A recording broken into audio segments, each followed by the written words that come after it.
The 359, on the other hand, has the ambition and they seek knowledge, but they want the acceptance. They want to be comfortable.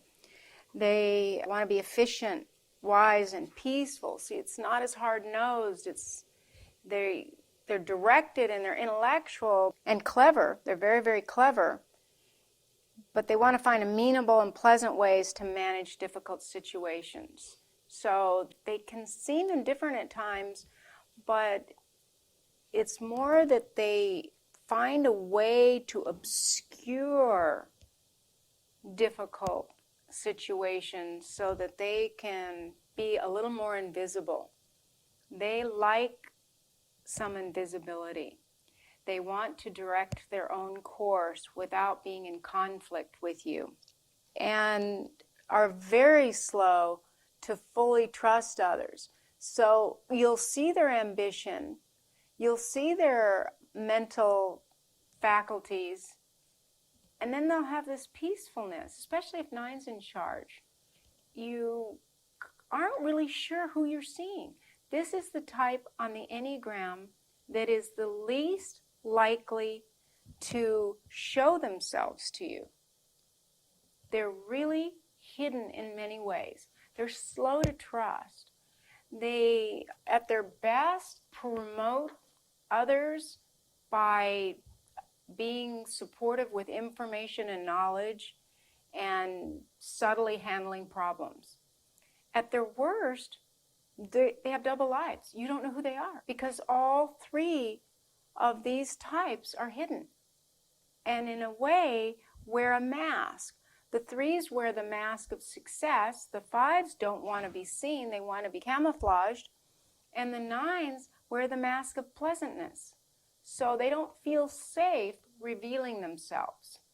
The life mission with this Tritype is focused on the ability to unite opposing points of view, find compromise, and create workable solutions. So this is someone that takes their personal presence to a degree out of the equation and facilitate this happening, but all the while knowing what they're doing. They're very clever that way, but they're true advocates and are happiest when they can use their skills to be judicial.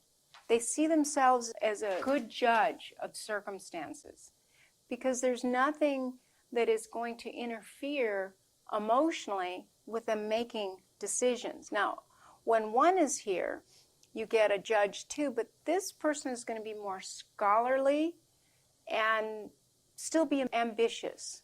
Blind spot is that they can be so reserved that their true nature remains hidden and unexpressed, which can appear to be aloof and indifferent. If you know anyone with this Tritype, they are helpful, but you don't know when they're going to be helpful. It's not something you can count on. It's not a part of their identity, but they do it automatically. But they're more inclined to offer information, not advice. We see that more with the 259. This is about getting things done. And they can also be extremely withholding to punish or in an effort to have control. And they're unaware of this. They do not know how they come across in this way because they recognize the ways in which they are supporting you. But it's not like they're going to call you and see how you're doing. And they're unaware that that's really important in relationship. Well, I almost see a 358 and a 359 in my future with these 2 fellows I'm going to be working with. One has They're successful people. They're very successful, but they're a little different from each other. So yeah. I'll talk to you. And what we don't see also is this part, that they do have deep emotion. It's just not going to be expressed. So I don't mean to say that this type doesn't love or care. They do, but they're not going to be demonstrative. And they need private circumstances to reveal it, and even then they're very slow to reveal it. So they may react badly if they all of a sudden are shown that, or it's exposed. Oh, very much so. They don't. This is the type that does not want to be exposed on any level. Okay, that's why that answers the question. Other types can handle it better. Not this type. You've just lost them. They'll go away. They don't want to be vulnerable that way. But remember, this is also a very judicial type for the very same reason, because they're not cluttered by their emotions and their personal expression.